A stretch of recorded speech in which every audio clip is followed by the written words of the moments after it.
gas masks and hand grenades.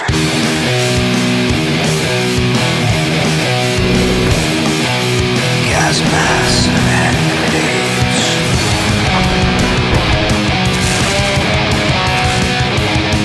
Gas masks and hand grenades.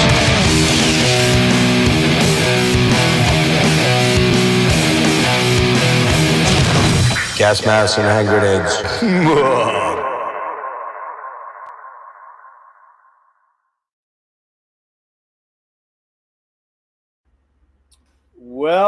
Welcome to Gas Masks and Hand Grenades.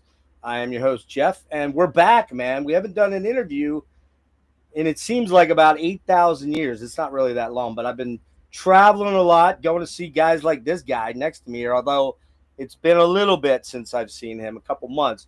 But traveling a lot, and we're going to get back into these interviews, and my first guy in the chair is a returning victim, as I like to call him. Mr. Greg Wilkinson from, this time not Autopsy or Deathgrave, or Static Abyss or any one of 18,000 things that he does here. But this time it's for that weird little head creature right there. The Shrinkwrap Killers, man. How you doing, Greg? I'm doing great. How about you? Good to see you, brother. It's like we were saying, it's been December. We were seeing each other there quite a bit for a little bit. Like whether virtually or in person, which was cool. And it's funny because I have my good buddy Rick, who you met at Decibel, the other short guy, not me, the short guy, but the other short guy. He's like, man, you and Wilkinson look like you guys could be like long lost brothers, man. It's like, yeah, but he's a lot taller than I am, so. Well, you got the shorter gene, I got the taller gene. That's it's fine. Right. But we both have the wizard hair, so yeah, we're rocking the wizard hair. But yeah, man, so good to see you. We're here to talk about the new Shrinkwrap Killers album, which came out last Friday on Carbonized Records, okay? And that June 13th is when it came out, and that is called Feed the Clones Part 2, following on from Feed the Clones Part 1. And here's the deal. So, I knew your brand. Of course, I know you from Autopsy. Of course, everybody knows you from Autopsy, primarily Deathgrave and Brain Oil, and also the amazingly killer Static Abyss stuff, which I want to ask you about at the end, so don't forget to remind me. But I knew about this, I knew in your bio when I was doing my research, I'm like, Shrinkwrap Killers. Man, I don't know. And I'm one of those dudes, and I don't know if you're like this, but when I see a name, it can automatically either entice me or make me go, eh. You know what I mean? I don't know if you're like that. It's just like artwork. You see artwork, you're like, oh, that speaks to me. That's kind of weird. I'm not in whatever, So I saw the name, and it's one of the few projects, and you've got at least 7 or so anyways, that you have going on that I didn't check out. And probably was the name, to be very blunt with you. It was kind of like, it sounds like scary. Too scary for you? No, not too scary, just kind of campy. But you know what? It is campy in the best of possible ways. There's a reason for it. Right. And I want you to get into that in a sec here, but let me just finish real quick. I saw this come up, and I'm like, I'm going to check in with Greg, see what's going on. So I checked it out first, and I'm like, oh yeah. This is so in my wheelhouse. Like, what were my trepidations, right? And, so we'll get into that in a minute about, where we draw the references, but go ahead and give us, tell me about this project, because it kind of came around in like 2018, 2019 when you dropped the first album. And I'm assuming it's due in large part to your love for post-punk, punk, and obviously synthwave or new wave type stuff, which, you and I do. We just talked about it. We grew up in that era. You were kind of a kid. I was a teenager, and it's like you hear that stuff on the radio all the time. Give me your rundown on what impetus you took to make this happen, to create these songs. Yeah, so I think even as a little kid, I as you said, we all grew up loving bands like DEVO, Gary Numan, Tubeway Army, Wall of Voodoo, go on for days. But I always kind of thought it'd be fun to do a new wave project, and I kind of always took little stabs at recording new wave songs. I even tried to do a new wave project in like 2000, 2001, I think, Mm-hmm. and it totally flopped. But I tried, because once you start adding members, it's easy. Everyone has their own artistic input because you want to respect everyone's artistic input. Sure. And it started to kind of rapidly become more of a death rock band than a new wave thing, and which I like death rock and all that stuff too, but it just wasn't that wasn't the vision, Right. We played like one show in a backyard, recorded a couple tracks, and then just scrapped the whole thing, What was the name of that band? Well, it was actually originally called Shrinkwrap Killers. It was the original. Okay. So that was my initial pilot of trying to do a new wave band called Shrinkwrap Killers, that I had kind of become obsessed with the idea of this. And I tried it out, and then the other person, it was actually John from Iron Lung. Him and I were messing around, and I wrote these songs. I showed it to him, and he was like, "Yo, like, let's do this." And so we did it, and we started building a band up. And it really didn't, like I said, it just flopped right away. And there goes my new wave idea. And so as I started doing more and more death metal, and more, sludge, doom, black metal, all the different stuff that I produce here, I kind of started being like, I kind of want to revisit this new wave idea. Maybe I'll just sing. And so in around 2017, 18, I started kind of piloting song ideas. And I was like, fuck it, I'm going to try singing on it and see what happens.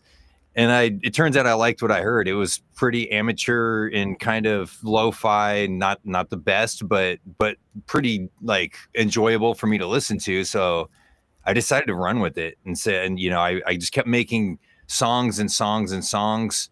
And then eventually I had an LP, and, Transylvanian reached out and said, "Hey, I want to put a tape out of that stuff." And I said, "Sure." Then Rockstar Records from Germany reached out and said, "We want to put that on vinyl."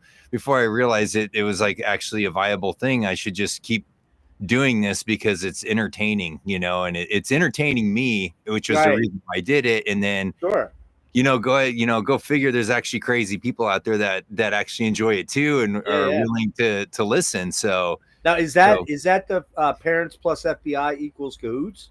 Yes. Okay, so that's the very first album. Yes. Okay. Yeah.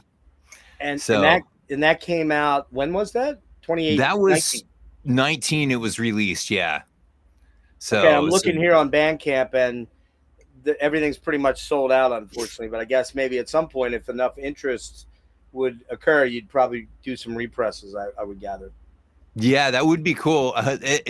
The cool thing about this project I've been having, I feel like every record kind of evolves in a different direction. So that one was really cool because I actually would layer the crap out of the music and then just sort of force vocals into them. And it made it really, and I still wasn't totally comfortable with my vocals on the slower songs, but there's definitely like an endearing kind of charm to it. And I really enjoyed that record because the songs were a little more straightforward new wave across the board and kind of hinted on other stuff, but it didn't really start taking the turns that, for example, the new record, I'm incorporating a lot more other stuff that I love, like, bands, Kraftwerk and that kind of stuff,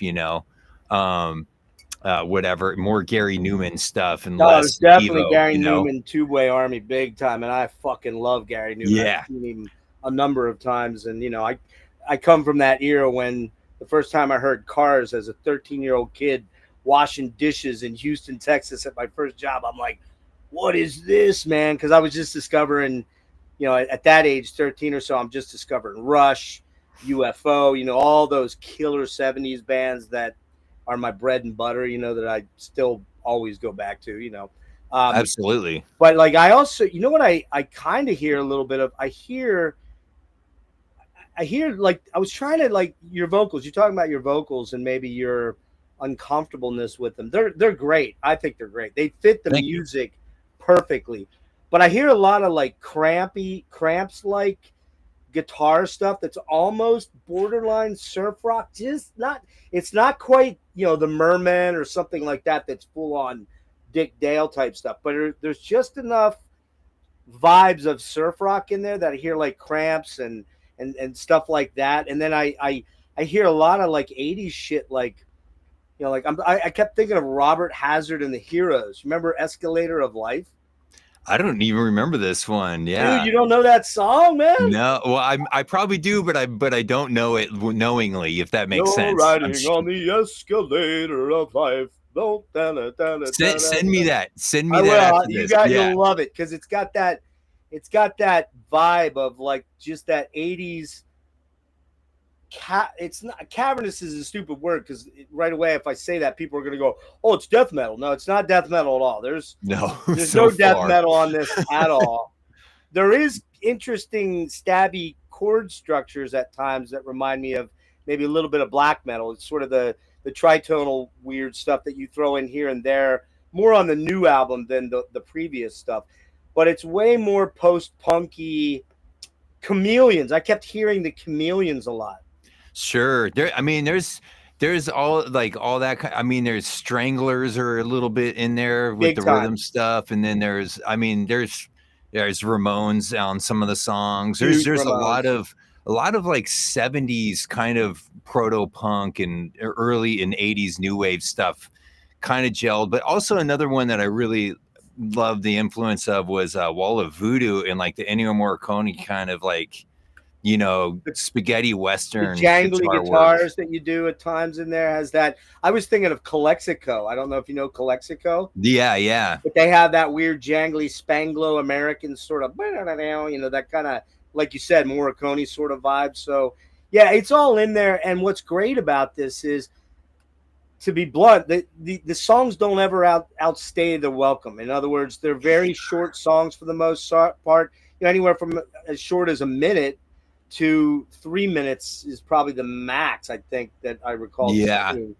I'd And what venture to say there's maybe 1 or 2 songs that are about 3.5 minutes that exist, but that's about it. right?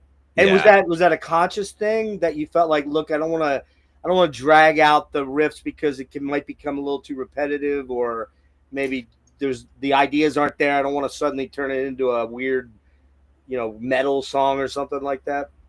Yeah, there's definitely a lot of that where I feel, harkening back, and then more currently, even the Spits. I'm going to give a shout out to them because they also, kind of, I feel like they do a similar thing where it's a lot of I feel like in the 70s and stuff, when you listen to bands like Wall of Voodoo in the 80s and Ramones and those kind of bands, they would kind of develop an idea and then finish it, and then even listen to bands like Early Bottle Surfers and stuff, where their songs are more of these tapestries of a concept, and then it's over, and rather than being like, we need to hang out here for 5 minutes and try to like throw as many things as possible to create a song, I'd rather just say, I'm going to start this song with the chorus, maybe put a verse in there, do another chorus, it's done, and just get the idea out there. Don't make people wait too long for a hook. Just throw the hook out there. They're either going to like it or they're not, and stuff. And so it's definitely a conscious thing, because when I write songs, I try to do a song in one session and get the meat and potatoes of the song done. Okay. In one, it's supposed to be encapsulating a moment in time, right, where I'm inspired by an idea or a concept, so I want to capture that as fast as possible, rather than getting hung up on trying to be elaborate. I love bands and respect bands that want to put, a deep meaning into every single note of a song. This is not that band. This is more of a This isn't King Crimson, and that's okay. There can only be a couple of King Crimson. I mean, it's funny you mentioned that short. If we talk about being older dudes, you go back to the 70s, most of the AM pop, and there is a lot of pop element to these songs. Absolutely. Okay? No offense. I hope you're not taking offense. So no, I mean, these are warped. These are just distorted, crappy, like lo-fi pop songs in a way. Earworms. Yeah, all the tracks have earworms. But if you think about the 70s, man, like most of the fucking pop tunes that were on were 3 minutes max. Yep. They just weren't very long. And like you said, get in, get out, grab the listener by the ears, make them hum these songs. Like, for example, I can't get the fucking chorus of 3D printing out of my mind. It just is like 3D printing. La, la, la. I'm like, I don't even know the lyrics, but I'm just like, it just is there. And pretty much every one of these songs has that kind of a vibe to it. They're very up tempo. I mean, there's one or two songs, for example, probably my favorite, and it's because I like prog and weird shit. But I think probably my favorite song is and I want to say this one is, I apologize if it's not. I've listened to this album at least 7 times, but I can't remember if this one is. And Earth's Destruction is Near. That's kind of like this super like sci-fi, like trippy, like dark, ominous sort of like Halloween type thing, you know? I mean, like that, like the one with the vocoder on the vocals. Yeah, it's got right? the vocoder. Yeah. That song fucking rules. But like every song on here is just so listenable, and when you get to the end, you just want to go back to the start and you want to listen to it again. That's the objective for those who like this stuff is to get in there, play, listen to an album for 20 something minutes and be done with it, and then flip it over and you can keep going, or you can remember the songs and do it again, because it's great. Because what if you're making a cup of coffee in the morning? You can listen to a whole side of an LP. Yeah. It's great, So I didn't scan up how long the actual album is, but it can't be more than 25 minutes, maybe. Yeah, it's somewhere, I can't remember exactly, but it's about 24 minutes, I think. Right. Something like that. Yeah. I'm So just doing the math here, and I'm not that great at math. So, but it's super quick. And the great thing is you could get like all 3. Now, I will admit I did not listen to the first one, but I did go back and check out Clones 1, which I love just as much as this one. And the rats, feral rat, what's it called? Feral rats have become our only pets. Yes, and I must tell you, man. Okay, we gotta talk about some of these song titles, man. Piss bottles and shit bags. If you have a colostomy, you might not want to read the lyrics to that one, but whatever, it's cool. Imminent Death, Solar Cemetery. Solar Cemetery would be a great band name, man. You gotta go grab that up and trademark it quick. You went with 665, the Neighbor of the Beast. A lot of people go with 667. Yeah, but 665 was an actual hotel room I stayed in. No way. So, for real? Yeah. It nice. was. We were in Reno. We went to go get a hotel at this one spot. It was completely fucking disgusting. So we actually went next door to another hotel. And they were like, we only have this one kind of like this ADA room that's like kind of not clean, but we'll clean it up as good as we can for you if you want that room. And we were like, yes, please. And so all night, there was stuff like light bulbs were kind of like weren't working. And there was like a thing or two where we were like, hey, can we call somebody you don't even need to install stuff. Just bring us a light bulb so we have a room on this side of the room, or, a light on this side of the room and stuff. Right. We'll do it.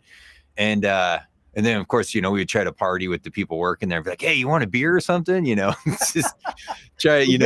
Some of those people are fun, but but yeah, we would call and we'd be like, yeah, we're in room 665, the Neighbor of the Beast. And for us, we thought it was so funny. And half the time, the people that were all kind of serious. Are they not allowed to laugh? Because it's pretty fucking hilarious. I think. But, yeah. I'll never forget the first time I saw that. I saw 667, the Neighbor of the Beast, and it was at a Maiden show. It was at the last time I saw Maiden for Book of Souls. Some dude was wearing that shirt. I'm like, that's pretty creative right there, man. So, but yeah, you got. I did want to do this real quick because I don't have the album yet. I will be grabbing it, I promise. But I need to pull this up. So we'll show the artwork here. There's the artwork there. You want to talk about the artwork a little bit? It's a redo. It's a redux of part 1, which has some different colorations. But is this in any way, shape, were you thinking at all about Poltergeist?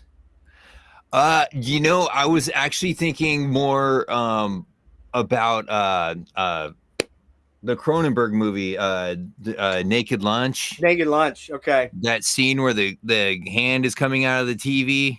Do you remember that at all? Yep. So when I was Santos did this art, by the way, I love his work, and I've had him do stuff for Brain Oil, Shrinkwrap Killers. He actually designed the logo and everything. So like he's very, for him and I, we were very like, we have a good kind of way of communicating with each other. So you know, when I was talking about Feed the Clones, I want to do this series of records. I want this matching art, and then we'll just kind of rework the background. But the thought was, I kind of want somebody trying to escape a television or something, and I referenced Naked Lunch, and then he came up with this on his own, knowing the album title and the lyrics to the song, and kind of was like, instead it was like a hand trying to escape TV, which was, and with these clones pulling it back in and stuff. So very 80s with the tube model TV as opposed to a flat screen, right? Oh yeah, I couldn't imagine a flat screen for this, but you know, Wouldn't work. Yeah, so you know, I mean, it was funny because he just sent me the first draft, and I was all, that's it, you know, like that's incredible. Let's go with that, you know. Now, so just help me out. Santos, is he in Deathgrave? No, so Santos is in he's in Colorado. He does art for tons of people. Okay. Yeah, like you'll see his stuff on, like, you know, bands like High on Fire and Kylesa and okay. My apologies. That's all good, you know, and yeah, he's incredible. He's everywhere. You'll see his stuff a lot in that kind of metal scene stuff. Yeah, we can. Let me see if I can do this real quick. We'll jump over here, and so here this is part 2 that just came out, and then we've got part 1 there on the right below. If you go to the far right, it's blue. Go down a little bit there to the right. There you go. Oh, there it is. Yeah. So then we got part 2 is there. It's going the other way. Yeah. But just mostly a coloration changes there. But and what I noticed a lot about the part 1 to part 2, you mentioned the word series, so that kind of ties in pretty well because there are some thematic overlaps here. Not exact, they're not the same songs or anything, but you hear some elements there. And one of the other things that I did notice that I would say kind of crept in from one of your projects that I love. And I think we talked a little bit about this in our first interview, and I'd like you to reiterate maybe you don't want to give the secret away, so maybe I shouldn't ask. You can tell, but if you do want to. I'll veto if I don't want to say. Okay, that's fine. I'm giving you that option, sir. You can opt out. But one of the things I do hear in the new material is a little bit of that, what I call moaning, groaning, Static Abyss guitar. You've got, especially in your solos, you've got that really cool, almost like banshee wailing. It's just got, that's not it, but you have to listen to it to hear it. But that I noticed more so on this iteration of the album than I did on the prior ones. So that might be the only little tie into anything metal, and it's not metal. It's just more that doomier element, I guess, on some of these songs I hear on the new one. I could see some of that. I mean, I am the same guitar player, so I'm always gonna, you know, the thing I feel like with all my projects is I develop my tone or sound and mood, and then I just feel like I feel like the other people I work with kind of translate that stuff, right? Mm-hmm. So you could definitely find riffs that could be with another band of mine, right? Sure. But and so because for Shrinkwrap Killers and Static Abyss, I'm doing all the strings. I'm sure there's some overlap. The one major difference is like I use a Jazz Master for Shrinkwrap Killers, and the amps are not quite as distorted versus Static Abyss. It's just all high gain, you know, explores. So, yeah, I mean, this isn't really high gain stuff. This is more like, you know, not, and I don't find this a denigrating term. Some might, but I don't think it is. But it's got more of a garage rock feel. It's got more of a AC30 vibe that might be a little bit maybe sparked up and a little bit hotter, or just a basic, even like a Fender Twin. It's even got, like, if you really overdrive a Fender Twin, you can get these kind of tones, you know. So I don't know what you were using. Do you want to go into gear at all? You just said a Jazzmaster. Yeah, you got that single coil. You got the single coil thing. Yeah, they got the P90s in them. Oh, that's P90s. Okay. Yeah. And I'm still tuned to C standard. So with all my guitars, I just buy like 10 to 20 packs at a time. And every single guitar I own, those strings go on. And so what amps were you using? So for this, so most of the records, I use the shittiest amp model I can find, and that's it. On this one, on part 2, I decided to use I just have like an old JCM 800. Okay. And so I wound up using that. And but it's not real overdriven. It's not. Yeah. Just enough, just enough to break up. You know, I'm just diming it, but not adding like high gain distortion, if that makes sense. Now, how about the synths? Because a lot of these are very. You brought up Gary Numan, like right away you hear that. I don't know if it's on the first track. I can't remember now. I made notes, but I can't find them. The track where you get that very beginning of like the cars that what. Yeah. I think that's on a Moog polyphonic, I believe, or right. I think that's what he did it on. Are you using real synths or are you using plugins or? My main driving synth is a microcorg. That's okay. that's on consistently on every single album I've ever done. Okay, so it's a real synth. It's a real synth, yeah. It's small. It's like maybe maybe like that big or something, you know. Right, like 2 octaves, maybe. So yeah, it's like it's a 2 octave or an octave and a half. It's not very much, but it's enough to get the point across. Sure. And so I'll use that. I had an ARP Odyssey that I did not use on this album, but I used it on part 1 and as well as Feral Rats Have Become Our Only Pets. I wound up selling that off to a friend that's doing a cool synth punk band. He was looking for a synth, so I wound up just selling it to him because I was, you know, I don't know, I wasn't using it enough, you know. Yeah, right. And he's using it all the time, so I thought that was pretty cool. And they're called Nasty World, and so they're an active band. So I wanted to kind of pass that on, and then I do use some software synths that I'm exploring, but I'm not very far into it and stuff. But yeah, I'll dabble, you know, with the Moog stuff and Juno and, you know, depending on the song and whatnot and stuff. But I haven't gotten too deep into it. It's hard to know these days because the soft synths, even the amp plugins, are getting so good that you can't.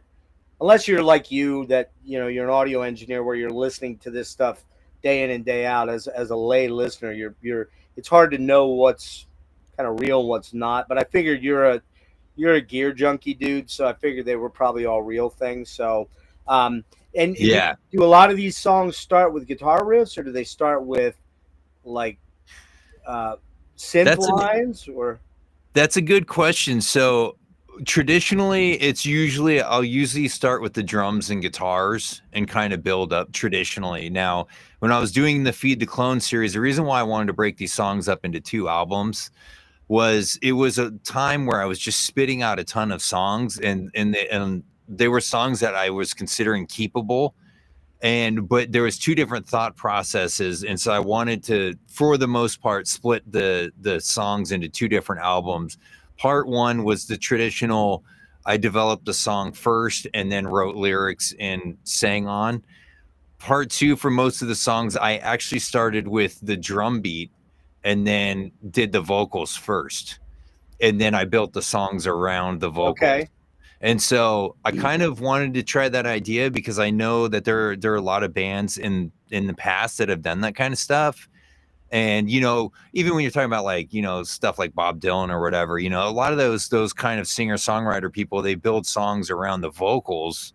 And so I kind of was like, it seems like a stupid process, but I'm going to try it, you know, and I wound up trying it and really enjoyed it, actually. So most of the songs that I did that was my breaking point. And I was like, that's going on part 2. And so, oh, I see. So for this song, I would say almost all of them except for Destruction of Earth is Near, and there was another song or 2 where I did the music first and then put the vocals on. But Yeah, most of them, the vocals were first, and then I would track all the instruments and build everything out, and then I would retrack the vocals because I'm just to make sure I was in key, because I was Right. singing to nothing. So, but it really helped having a vocal melody line and not being trapped, because I feel like some of the songs, sometimes when I do something that's really musically dense, and I felt this way on part one on some of the songs, I felt vocally trapped because Okay. I only have so much of a vocal Range. register myself. Sure. So I kind of felt, I feel like my range is maybe 2 octaves at the most, Hmm. like clean wise, Right. Sure. and then I can do really low stuff, but that doesn't really pop out very well. That's always kind of gets buried in the wind of things. So I felt kind of trapped on some of the songs on part one. And I think that's why when I was writing all these songs, I started being like, well, what if I write songs that didn't have all these, bass lines that were walking around and guitar parts and keyboards that are harmonizing and stuff, and trap myself. Maybe I can try to write songs where I won't feel vocally trapped. And so I felt really happy about that decision and stuff. And I kind of wanted to showcase, because that was one place in time I was writing all these songs. It was, my head was in a spot for most of those songs were all written within a couple, like probably 4 months of each other. You're real And locked in on doing it that way. yeah, and so then I kind of then took part two, set those songs aside. Most of them they're already tracked and pretty much mixed, and then I added a couple songs like like about a year ago and You stuff, did just everything on because. these, right? You did everything, right? Yeah, I So do everything. one of the things you brought up that I'm curious about is you talked about drums. It distinctly, this feels like it has. Does it have real drums on it? Because it doesn't seem Oh like hell it does. no. Okay, No, all right, no. I was right then. Okay, Yeah, so my main drummer is an Alesis SR16, and okay. that's on consistently on every album and most songs. I've been using the SR16 has been not used as much as I've been broadening the range of songs and stuff. So So here's what I was hearing, and again, this isn't a denigrating thing. It's just what my ears are hearing because I go back that far. The very early, drum machines, right? You were talking yeah, about like the Alesis. You're talking about things like the 808 and things of that nature. They have a very distinctive sound and sort of thing. And I kept thinking of, you brought up Kraftwerk, clearly very Kraftwerkian and very noi-ish. There's very that almost like a lot of very oh god, I'm very German. krautrock, very krautrock. Yeah, Krautrocky though, a lot of krautrocky drum beats that are not complex. They don't need to yeah. be super complex. They need to be driving. Driving, yes. All these songs are very driving. They're super up tempo, super upbeat. They're coming right at you. They're great drive. This is like a great driving album, dude. Like Yeah. get in, crank the fucker up, and rage hard. That's the thing that I kept hearing over and above the fact that the vocal patterns were incredibly ear candy-ish. You know what I mean? Very in that 80s synthwavy sort of way. You know what I mean? Yeah, dude. Well, thank you. But Yeah. I kept thinking like, man, damn, Greg broke out the fucking Casio on this, man. No way. Yeah. Yeah. I mean, to me, I love, the thing about a drum machine is that you don't have to ask if it's okay to not use toms or to, are you cool with just doing this same drum beat for like 4 songs Right. that are basically the same. They're very similar, Yep. and stuff. And so it's nice with the drum machine. You don't have to, because you don't want to insult the drummer's ego or input, by Yeah, being you're like, playing no, that no, no, too no fast. fills, no No fills, fills, yeah. so it's nice, and I do like that rigid sound. It's in the reason why I really love the SR16 is it's consistent, but it's not perfect. It's still an analog. Overall, it's an analog machine still. Even though it's digital patches and digital Right. everything. If you were to take a metronome and play it for 20 minutes and play that drum beat at the exact same speed for 20 minutes, you're going to find that they're going to slip off of each other a little bit. Really? Yeah. It's not completely perfect, but for a 3-minute song, it's going to be perfect, Doesn't need to but be. Yeah. so, and this is something like I really loved about Kraftwerk's Man Machine. That's probably, I hate to say it, it's probably my favorite Kraftwerk album, even though it really, Ralph and Florian kind of took the band back over by that point, Right. But they did a thing where on a lot of the drum beats and stuff, and I can kind of hear it now after reading this, where they would take the drums and they would just record it to tape and just keep looping it, and they would like leave the studio and let all the different keyboards and drums and everything kind of drift over time. Okay. And then they would capture moments that they thought worked for a song.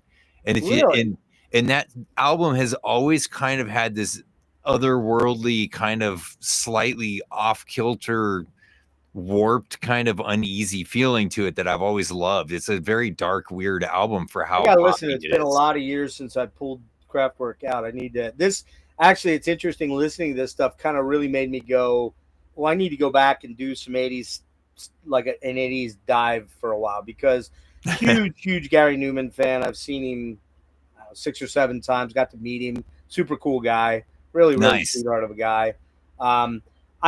I love the early stuff, obviously, the Tubeway Army, the Replicants, the Pleasure Principle, all that stuff it's fucking god tier stuff for me. And then he got kind of lost in the middle phase where he's reissuing all those albums now. Stuff like what's it called? Outland, I believe, is one, and Man Machine, there's another one, or something, or Machine. I can't even remember the names of that when he got kind of after Warriors, where Warriors is a pretty cheesy album. I don't know if you know that one. It's pretty. Yeah, I kind of stick to the earlier stuff. Pretty cheesy. Yeah, but I love his new stuff too. I mean, ever since he came back with Exile and Pure and all those, there's some fucking killer stuff, man. Yeah. I don't know if you've ever heard the Alex Gray remix of Song for the Unborn. Have you ever heard that? No. I'm gonna send you that, dude. That out. Yeah, send me that too. It's so fucking killer. But it that kind of stuff is like, that's where that and early talk. Well, I love all talk, but I mean the first album, synth pop masterpiece, and you listen to this stuff, and then weirdly, your album sort of made me go, or this getting into this made me go, I got to go back and dive into some of that 80s stuff. Like there is stuff like Wall of Voodoo. I have to be completely honest with you. I know the name. I don't know any of their albums. I got one album for you to check out, all and right. that is Dark Continent. That album is, it's the thing about Wall of Voodoo is that they kind of do fall into that tapestry of sound, if that makes sense, where their songs are more like these compositions that are based off of an idea. That's so great. There's a lot like my favorite song, Back in Flesh. That song is brilliant, and it's just very driving in your face. But then they have slower songs. You got to listen to it more and more to get used to it, but I feel like once Mexican Radio came out, which is the one that everyone, our age knows. Mexican Radio. Yeah. And the recording. Yeah, although the recording is better, I do feel like that tapestry vibe, the songs started becoming like 5.5 minutes long, and kind of more long-winded. Like they were experimenting more, yeah. Yeah, I kind of felt like it was. I don't know. It wasn't. I do like that album. There's some great bangers on there, but it's still a Dark Continent's the one. The guitar playing is phenomenal on it. I'm sure if you listen to it, you'll be like, oh yeah, I could see Greg kind of really like that guitar playing, because he does that Ennio Morricone kind of twangy stuff too. I love that shit. And so they really lean into that spaghetti western stuff, which I really liked about that. So let me grab this real fast, and I'll let you get out of here. 1 sec. All right. Let's see if you're familiar with this real fast here. Hopefully I can. Oh, there it is. I don't know if you picked this up or are a fan or not. I'm sure you're very well aware of who I'm about to. Did you see this or listen to any of this? Intrigue. Yeah, this is a comp. It's 79 to 89. Stephen Wilson, Stephen Wilson from Oh, yeah. Pine Tree, yeah. He was contacted to do this sort of comp. It's progressive sounds in the UK alternative music, 79 to 89, and it's got stuff on there like Wire and Magazine and Red Noise and XTC, of course, Public Pill, Simple Minds, Doriti Column, all that kind of stuff like that. This would be a cool one to check out if you don't have this or know this. It really introduced me to a lot of stuff that, I was there for, but I don't remember bands like Art Nouveau and stuff like 23 Skidoo and Echo and the Bunnymen. I mean, of course I know Echo and the Bunnymen, the name, but I didn't really know any songs. And I got this thing, dude, this thing rips, man. It is absolutely killer. If you run into this out in the wild and maybe a used copy or something like that, very, very much recommended there. But yeah, I'll have to check that out. Send me that name, that title, and I'll dig it up too. I'll send you the link. Yeah, I'll send you the link to it. I think you can probably, like, it's got stuff like This Mortal Coil and Sisters of Mercy. Of course, you know them. Sure, yeah.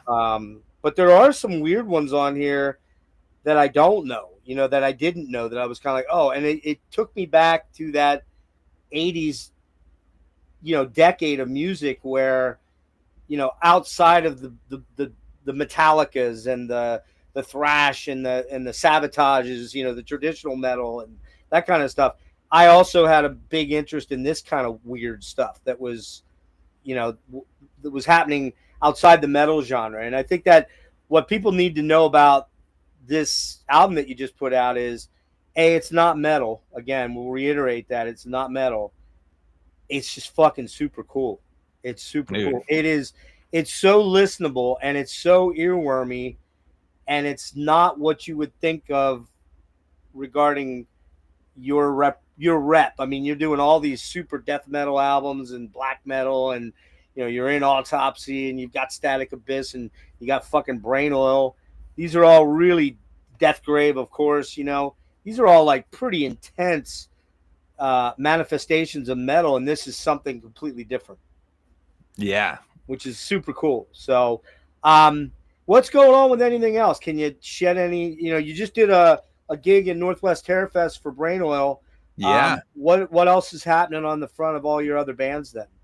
So right now, Static Abyss is recording a record. Awesome. I can't get too into depth to it, but cool. I am really excited about it. It's coming out awesome. Chris is finishing up lyrics, and then we're going to be wrapping that one up. And then Deathgrave is also recording a new album. Really excited about that one. This one's definitely a lot wilder than the last one, so I'm pretty excited about that. With that one, we're a little further behind. Like I have to continue tracking guitars. I've got guitars, one rhythm guitar. I got one more I got to do my other rhythm and my leads. I know my buddy, and I know you know this guy. I'm sure you know this guy, Craig LaCicero. He loves Deathgrave. Oh yeah. I love Craig. Yeah, I was out in your neck of the woods last month. I came out for the Agalloch Emperor show. Were you at that? I was not, unfortunately. That was happening at a time that was just completely catastrophic for my schedule. Okay. So I went up because that was also, I think that was around when Northwest Terrorfest happened, if I remember right. It was within a couple weeks of each other. Yeah, about 2 weeks, I think it was. Yeah. 2 weeks before, yeah. I came out I have John Holmes, a good buddy of mine in Agalloch. So he's like, dude, you got to come out for this. And I had just seen Emperor like 6 days before here in my side of the pond here in DC, and then I'm like, you know what, fuck it, I'm just getting a ticket. I have a couple friends that live out there, and I connected with Craig and Contos and Paul Masvidal. A whole bunch of people were there at the show, which was super cool. And then I didn't even realize it when I got out there. Craig's like, dude, do you know Kelly hit me up from Atheist, Kelly Schaefer? Like, did you know they're playing here tomorrow night? I'm like, wait, what? They are? I'm like, oh shit. So I went to the DNA Lounge for the first time in my life. Which is cool. So I was out I'm your way. assuming that was downstairs. If it was Atheist, I'm assuming it was in the bigger room, right? It was in the bigger room. Yeah. Yeah. Okay. A lot of fun. That small room is pretty neat though. I didn't make it into that. Where's that at?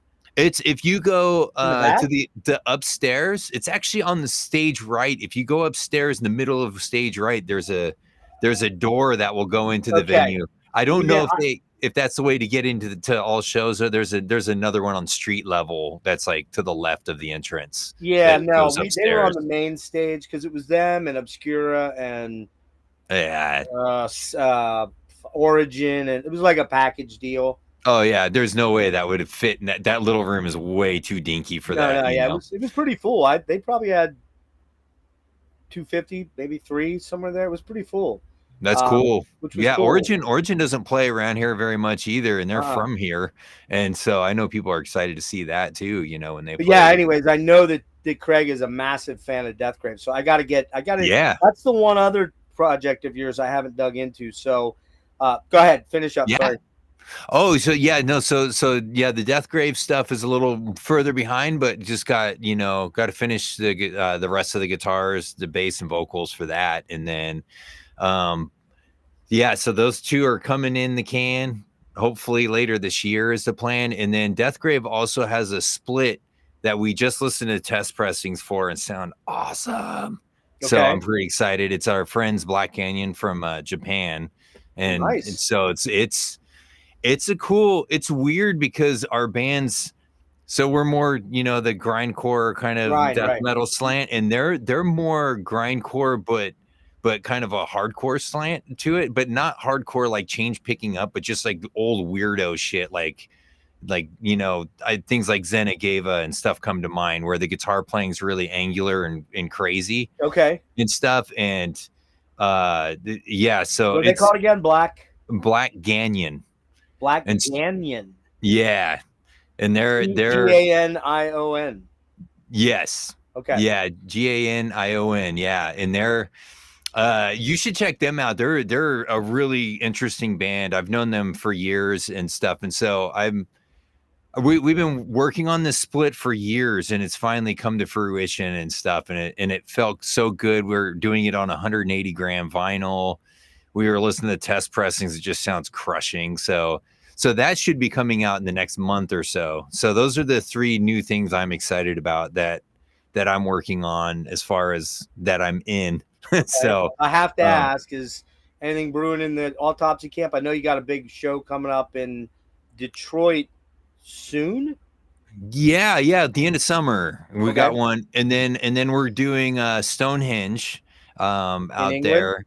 And what's that? Is that in England or? No, ironically, it's not. It's actually in the Netherlands. Oh, Netherlands. Okay. Yeah, the town that it's a small town in Netherlands, and the name of the town translates to Stone Town, so they use Stonehenge, because I thought that was weird too. I was like, why is it not in England? But so yeah, so we're doing that, and then we're doing Romania at Old Grey Fest, which is Eric and his wife Christina's festival that they do in Romania, because she's been doing Old Grave, and now Eric's been helping out for the last couple of years as well. Oh, nice. And stuff. So we'll be doing that. So those are the 3 big ones that are announceable that we're doing. Okay. So yeah. You're working on material, or just maybe? We're going to. That is the plan. I'm hoping winter, when we're hibernating, that will be a fantastic time to start doing a new album. I know we're all talking about it and excited to do one. So cool. It's been, I thought like last year was fun writing out that, the last one, but it's time to do a new one, So yeah, it was good. It's good to take a year off though. We did 2 years in a row, so it's good to give people a break for a second. Yep. Well, I mean, but I do think, and I think you'd probably agree, that the band is in many ways kind of riding maybe the highest they have in a long time.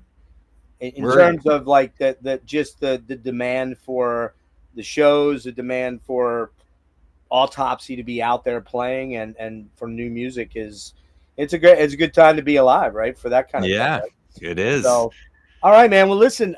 Again, you can all the links are in the description for the Shrinkwrap Killers, It came out on Carbonized Records. There's direct links in there. Of course, you can go to Bandcamp, which is always often preferable because most of the money goes directly to the artist. A pretty limited run on these, if I'm not wrong. Am I wrong or right? There's 300. I believe it's 5. I believe it's 5. Okay, it might be 5. Yeah. And then we also for this one we did tapes and CDs as well. So yeah, there's and look, man, I mean, very reasonable, only $21 for the vinyl, man. I mean, you know, like these days vinyl prices are getting so ridiculously stupid at this point that when you can find something for under $25, you better snag it up, especially for a band like this that, let's be honest, isn't going to suddenly become Metallica in terms of selling albums. You know what I mean? Wait, are you serious? Oh, I'm sorry, man. I'm sorry. Man. That was I picked the wrong genre me again. and my big fucking mouth. God damn it. It could. You never know. I guess it could. You know, it could. But I mean, I'm sorry, bro. We're not getting big. This guy's mad now. Poor guy. He's mad. He's gonna look at his face, man. He's so mad. He's like sad. Kind of like he's gonna cry like porcelain tears or something. Yeah, he's upset. But yeah, no, this is great stuff. It's so fun. That's the key word I kept coming away was like, this is fun. It like put a smile on my face listening to it. It was like, this is great, man. You know, I mean? Thank you. Because we listen, you and I and everybody that probably watches this channel, we listen to a lot of doomy, gloomy, fucking evil shit a lot of the time. And sometimes you just need to throw on something that makes you happy, right? You know? Absolutely. So, you know, I'm not above throwing on some wacky stuff when we're at home, because I listen to heavy music most of the time all day too, because I'm working on some of what I would consider the heaviest albums to be around right now sometimes. 100%, yeah. And so, you know, I'm working on like with all these awesome bands. So sometimes it's good to just be like, okay, let's throw on some, you know, something fun and different, you know, like even more contemporary stuff like Budo's band, or, you know, even Donnie Benet, if we want to just laugh and not think, you know, and stuff. Dude, I was cranking because I had just, like I said, I was out in California and I saw those 2 shows, Atheist and Emperor, you know, some pretty extreme metal. And then I came home. I had 1 day before Maryland Death Fest started, and I went all 5 days to Death Fest. And it was, you know, it was. You're a trooper. It was Triptych. Yeah, and believe me, dude, I felt every bit of my 59 years old by the last day. I was like, is this thing over yet? Yeah. Like, really? And then I got wickedly fucking sick with what I was sure was COVID. It turned out 4 tests said it wasn't, but I would still bet it was. I was out for 3 weeks. That's why I wasn't able to do any interviews or anything. I literally couldn't get out of bed for about 10 days. Oh, shit. And it nailed me. Thank God it nailed me the day that the fest ended. The next day, I woke up and I'm like, man, something's not right. And I drove home because I only live an hour from Baltimore and in Pennsylvania. Yeah. And I was like, man. And by that night, I couldn't breathe. I mean, it was like right on the verge of going to the hospital for like 3 or 4 days. And I was like, this has to be COVID. Turned out it wasn't. But once I finally got over my illness, I was cranking, you know, rest in peace, Sly and the Family Stone. I was cranking fucking Beach Boys, man. I totally forgot how much I love the Beach Boys. And I know. It's, you know, and we lost some legends, man. I mean, we're losing them. It's seemingly like every month there's a legend or two. But you know what? I mean, thanks for their service. They inspired us, and we're around doing it now. You know, maybe not to the level that they did it, but we're still. I think music from them is keeping us alive. Man. They're the guys that make us pick up guitars and write music, even if it's not the same music. It's the thing that moves us, right? It moves our spirit. It moves our soul, and that's why we got to do it, right? So even me, who writes a lot of stuff that doesn't put it out, I play a guitar every single day. I have to. It's like I can't get through a day without playing guitar. Yeah, even if it's the same shitty riffs I've been writing for 10 years, you know. hey, you know, whatever keeps you going, though, you know, that's what it's all about. Man. Yeah, and I will say, we'll wrap it here because I'd never shut up. when you go back and you listen to, like, in particular, like something like Good Vibrations or God Only Knows, you just, if you're a musician of any sort, whether a beginner or a guy that's really putting stuff out and playing live and a professional, so to speak, you just mind blown at how incredible a songwriter Brian Wilson was. Yeah, and composer too, or like producer too. Oh yeah, this production and multi-instrumentalist. Yeah, just the production it's of those insane. albums. Yeah. Yeah. So, all right, dude, we're gonna wrap it All there, right. and I'm gonna let you get back to your day. Hang on 1 second, real quick here, and we'll call it a day. Everybody, go out and get one of these records, man, or grab a CD, or if you're into the tape thing. I'm not a tape guy. I still don't get that. I know young kids tend to like to collect the cassette tapes. I'm like, I lived that in the 80s, man. I'm good with it. But, Yeah, I love wax still. I'm a wax guy. But yeah, you can see behind you, man. How many records do you have? Do you know? I have no clue. No clue? Yeah. Don't want to know. I don't want to know. I just want to keep. I mean, I find Fern and I find ourselves at stores all the time, just like, hey, you got the new, whatever record, because are you a crate digger? Do you like digging in the crates and finding weird stuff? And I do, but I don't do that as much as I did as a kid. I don't really feel like there's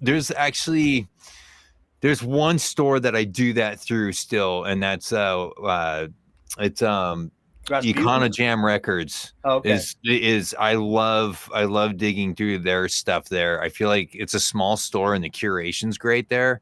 And 1234 Go is another one that's great here, but I feel like their records are usually newer, if that makes sense. It's not like a lot of used stuff as much. And I feel like they're stronger for if like you want a new record, so some band putting something out, there's probably a better chance that they might have it. But for used stuff, I feel like Jams is the one of the few spots that I'll still go digging through, because I had my years of doing that as a kid. Did you used to go to Aquarius? I did. I used to go to Aquarius, and I missed that store. Yeah, and then in the 90s too, the early 90s, I used to go up to Telegraph by the Berkeley University, and there was Rasputin's, and then their arch nemesis Amoeba were across the street from each other, and both of them were giant stores, and the used stock there for punk and metal was fantastic because they had great buyers, but nobody knew what they had. So you could just buy shit you could buy Maiden records and stuff for like $1 if you knew about it, or whatever. And you can get the most obscure, weird punk stuff, for like dollars, because they had no idea what they had. They knew what they had, but they knew that if you knew about it, that you were cool enough to pay cheap, Right. And you know what? We didn't have Discogs back then to fuck everything up. Now everywhere you go, it's like things are. So I was in a store in Philly called, well, maybe I better not say the name. But, yeah, no, fair enough. Yeah, I don't want. You were in a cool store in Philly. I was it wasn't a cool store. That's the whole point. Oh, they know what they got. Oh, everything's priced stupid. I mean, stupid price. Like you're just like, really, dude? Like, this is like top tier of the Discog stuff. Even when you look at it and you're like, well, there's no way this is a mint, dude. This has a bent corner. It's got a slot cut or whatever. And you're like, what are you charging, $70 for a repress of Anthems to the Welkin at Dusk? Like, there's no way, man. So but I will say, when I was out at Berkeley in December, I freaking found I think it's the first year, and I don't know, maybe you might know this better, or certainly maybe Chris would know, but I believe it's the first reissue of Mental Funeral from 2010. Does that make any sense? I could see that. On vinyl? I could see that, and the reason why is because that's when they reformed and started doing stuff again. Started playing shows. It's a limited 2000 press on red vinyl. Okay. And I'm almost certain it's the first repress after the original pressing. I mean, it wouldn't surprise me in a way, because if they stop playing a handful of years later, There wasn't any reason to keep it in circulation. Yeah. Yeah, Chris would definitely know, but I feel like the logic, the rationale, I could see why that would happen would be that death metal wasn't as popular as it is now. Right. Yeah. And we can thank things like the evil internet and also all these festivals like Maryland Death Fest forever have been they've been redigging up metal bands from forever, and stuff and and now all these metal festivals are popping up everywhere, and it's just really helping metal out. And great. Also, let's not forget Metalocalypse really might have been the first stepping stone to popularizing the death metal in the mainstream world. Probably was, for kids to see it more than anything. I mean, it's great. I mean, I got to see the last two MDFs, dude. I've gotten to see bands that there's no way I'd ever see. Now, you travel to some of these fests, so you're maybe going to get to see bands that a lot of the, guys that can't travel to Europe or whatever for a fest or whatever, they're not going to get to see. But, I mean, bands like Psy, I didn't think I'd ever get to see Psy. I'm still wanting to see that. Oh, they were so fucking killer, dude. And their new album, Shiki, or last new album, was absolutely killer. I got to see Mortuary Drape last year. When the fuck would I ever get to see Mortuary Drape? I ironically saw them at a Maryland Death Fest, but it was way back. Like 2010 or somewhere around there. 11. Right. And that was cool, and stuff. So, but yeah, I was like, I never thought I was going to see that either, Yeah, that's the thing. You get to see, I don't know if you know this band I believe they're from Chechnya, I believe, called Cult of Fire. You heard of them? Nuh-uh. Death metal, dude. I'll send you a couple pictures. All right. One of the most bizarro things I've ever seen. It was killer, but when you see what their stage setup is, you're gonna be like, "What the fuck?" I mean, the singers has this massive headdress on that's like bizarro. Anyway, long story short, you get to see a lot of these. I think this Bill Burton guy. I think this is an interloper. I'm going to block him. Sorry. Yeah, I have a guy that comes in and harasses me sometimes because of my medical situation. He just has nothing better to do in his life but to harass me. So that doesn't sound good. Yeah. It's kind of, you'd think that people would have better things to do with their time than to do something like that, but I guess not. But anyway, dude, I got to get you out of here because I said 45 minutes and here we're at an hour. So my apologies, man. No sweat, man. It's all good. Hang loose 1 minute. Hang loose. I'm going to end it now. All right, everybody. Real quick, a couple things coming up. I do have an interview with the band Dusk from Wisconsin, the Death Doom band from Wisconsin, Dusk, coming up on the 28th. I think it's going to be all but one of the members of the band, that band, do you know them, Greg? Dusk? I've only heard them. I know them by name. Oh, dude. It's in your wheelhouse, dude. All right. I got a lot of stuff to send you, man. Yeah. This is their album right here. Well, it's their first album. Majestic Thou in Ruin. I was going to say, it looks very Doom. It's very Doom. It's really really killer Death Doom, dude. Cool. And then we're doing a Swallow the Sun deep dive in July, and we're doing Metal Gems is back. Metal Gems number 11 is coming back, and we're going to be talking about the 80s and 90s material of Anthem, Japanese band Anthem, and also the great Lizzie Borden. We're going to be talking about that. So everybody stay tuned. More good stuff coming. Thanks again, Greg. Appreciate it. Yeah, thank you. It's